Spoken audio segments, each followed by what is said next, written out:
तो एक तरफ तेजस्वी यादव के बयान पर बीजेपी हमलावर है, वहीं पीएम मोदी ने कांग्रेस पर बड़ा हमला बोला है। पाकिस्तान पर हमला करते हुए उन्होंने कहा कि आज पाकिस्तान दुनिया में जाकर रो रहा है, वहीं दूसरी ओर पाकिस्तान राहुल गांधी का समर्थन कर रहा है।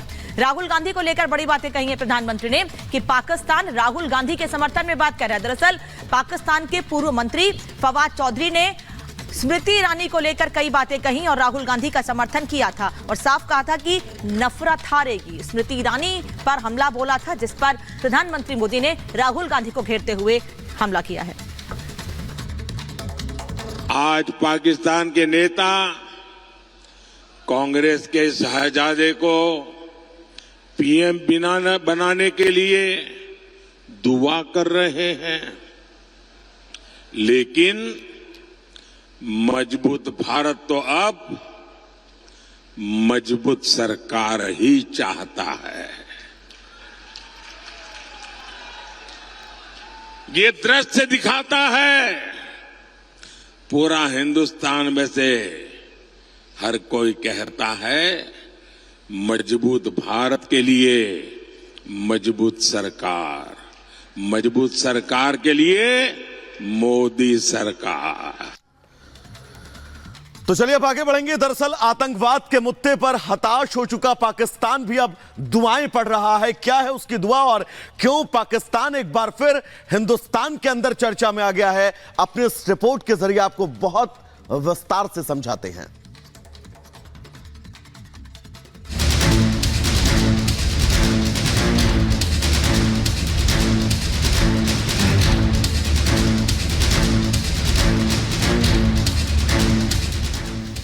कांग्रेस पाकिस्तान का भरोसेमंद पार्टनर है? क्या कांग्रेस के ऊपर पाकिस्तान का हाथ है? क्या हिंदू विरोधी और पाकिस्तान परस्त है कांग्रेस? क्या मोदी से मुकाबले के लिए पाकिस्तान से सपोर्ट ले रही है कांग्रेस? जी हां, सवाल कई हैं और सवाल के पीछे कई वाजिब वजह भी, क्योंकि जिस तरह से कांग्रेस के समर्थन में पाकिस्तान खुलकर सामने आने लगा है वो पूरे देश को हैरान कर रहा है। देश में लोकसभा चुनाव कौन जीतेगा ये देश की जनता तय करेगी, लेकिन भारत में मोदी लहर और दुनिया में मोदी सरकार के बजते डंके के बीच जिस तरह से पाकिस्तान में राहुल गांधी के चुनाव जीतने की दुआ की जा रही है और खुलेआम पीएम मोदी के विरोधियों को पाकिस्तान सपोर्ट करने की बात कर रहा है, उससे कई सवाल खड़े हो रहे हैं। मुझे नहीं समझ आता इंडिया में क्यों इंडिया मीडिया मुझे पता नहीं इसमें क्यों जो है मैं वहाँ सारी हेडलाइंस में हूँ। मुझे नहीं पता था कि मैं इंडियन इलेक्शंस को इस तरह से इफेक्ट कर सकता हूँ, लेकिन fact of the matter is, देखें हिंदुस्तान के अंदर इस वक्त जो नरेंद्र मोदी और बीजेपी हैं वो महासभा, हिंदू महासभा को रिप्रेजेंट कर रहे हैं और वो नफरत की सियासत कर रहे हैं। सो चाहे वो राहुल गांधी हो, चाहे वो कोई भी और सियासतदान हो जो नरेंद्र मोदी को रोक सकता है, हिंदुस्तान के तमाम जो लिबरल्स, हिंदुस्तान के तमाम वो लोग जो कि एक एक्सट्रीमिज्म के खिलाफ हैं, इस रीजन के तमाम लोग जो एक्सट्रीमिज्म के खिलाफ हैं, जाहिर है कि वो हर उस शख्स को सपोर्ट करेंगे जो नरेंद्र मोदी का रास्ता रोक सके। आपको बता दें कि पाकिस्तान के पूर्व सूचना मंत्री खुलेआम मोदी विरोधियों यानी कि हिंदू विरोधियों को सपोर्ट करने की बात कर रहे हैं और इसी बात को लेकर देश की सियासत में हंगामा मच गया है। खुद प्रधानमंत्री नरेंद्र मोदी भी कांग्रेस पर पाकिस्तान परस्त होने का कई बार आरोप लगा चुके हैं। कांग्रेस के लिए अब पाकिस्तानी नेता दुआ कर रहे हैं। शहजादे को प्रधानमंत्री बनाने के लिए पाकिस्तान उतावला है, आपने कल देखा होगा। और हम तो जानते ही है कांग्रेस तो पाकिस्तान की मुरीदी है। पाकिस्तान और कांग्रेस की ये पार्टनरशिप अब पूरी तरह एक्सपोज हो गई है। कांग्रेस के प्रति पाकिस्तान के इस प्रेम को लेकर इसलिए भी सवाल हो रहे हैं क्योंकि फवाद चौधरी ने सिर्फ हिंदू विरोधियों को सपोर्ट करने के ही भरोसे नहीं जताए हैं, बल्कि उन्होंने सोशल मीडिया एक्स पर पोस्ट करते हुए अमेठी से चुनाव लड़ रहे केंद्रीय मंत्री स्मृति ईरानी के हारने की भी दुआ मांगी है। उन्होंने लिखा, उम्मीद है अमेठी की जनता नफरत फैलाने वाली स्मृति ईरानी को हराएगी।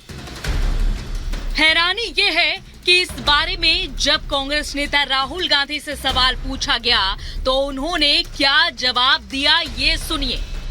अखबार में लिख रहे थे राहुल गांधी अमेठी और रायबरेली से चुनाव नहीं लड़ेगा। अब मैं रायबरेली से चुनाव लड़ रहा हूं, बिल्कुल चुप हो गए। तो वो कभी नरेंद्र मोदी, कभी पाकिस्तान की बात करेगा, कभी समुद्र के नीचे जाके मतलब ड्रामा करेगा। और मतलब आपने देखा, पता नहीं देखा, मतलब समुद्र के नीचे का जाके बिल्कुल डरा हुआ था कि भैया कुछ हो ना जाए यहाँ पे। तो मजाक बना रखा है राजनीति का।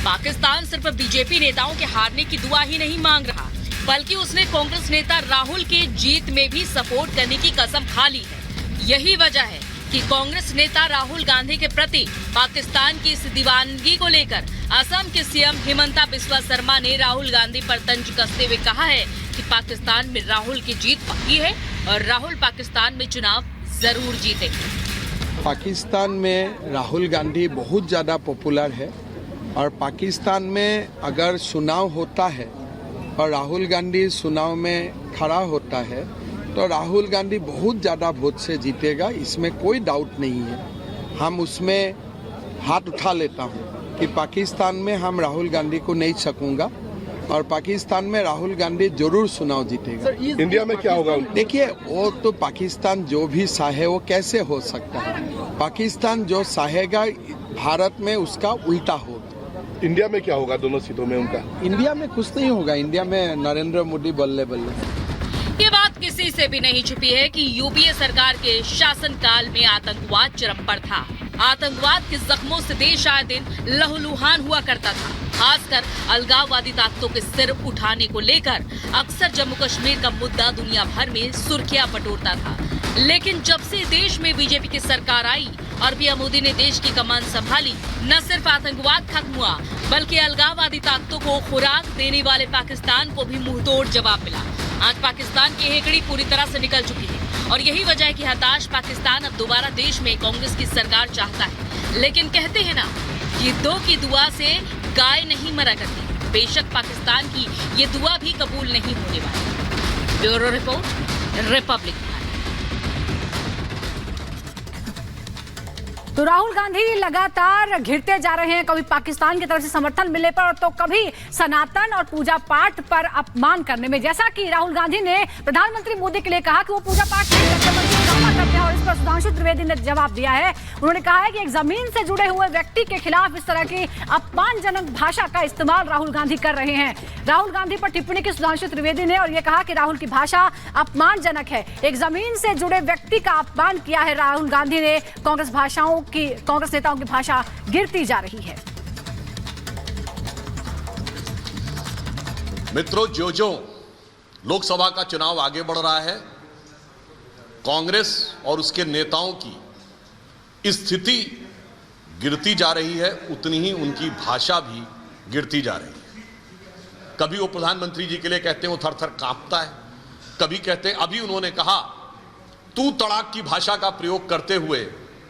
तो मैं कहना चाहता हूं कि प्रधानमंत्री श्री नरेंद्र मोदी जी भारतीय लोकतंत्र के विकास की सबसे बड़ी कहानी है। और ये वो लोग जो गोरे साहबों के साथ दोस्ती रखने वाले खानदान के साहबजादे और शहजादे आज भी दिमाग में वही ठसक भरे हुए हैं कि उनसे ये बर्दाश्त नहीं हो पा रहा है कि एक चाय बेचने वाला व्यक्ति जिसकी मां ने दूसरे जगह बचपन में बर्तन तक मांजे, वो सिर्फ प्रधानमंत्री नहीं बने, आपकी पार्टी को डेसिमेट कर दिया।